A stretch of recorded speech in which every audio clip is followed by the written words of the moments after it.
News চ্যানেলগুলোতে প্রতিদিন সারা দিন ধরে প্যানেল ডিসকাশনের নামে যে ঝগড়া করার কম্পিটিশান চলে, সেই ঝগড়া করার কম্পিটিশানগুলোতে সেই কম্পিটিশানের নাম দিতে গেলে কি কোনো এন্ট্রি ফি লাগে পাড়ার টুর্নামেন্টগুলোর মতন?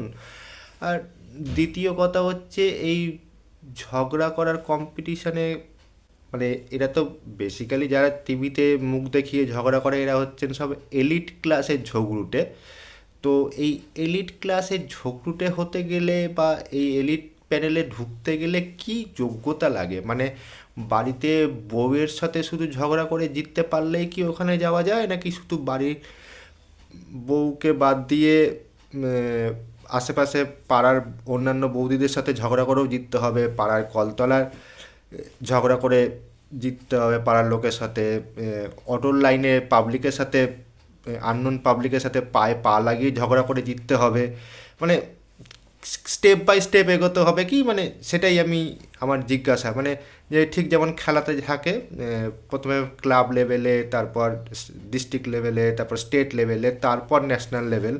তো এই ধরনের এলিট প্যানেল ঝগড়ুটে হতে গেলেও কি বিভিন্ন স্টেজ অতিক্রম করে তারপর টিভিতে মুখ দেখিয়ে ঝগড়া করতে পারা যায়?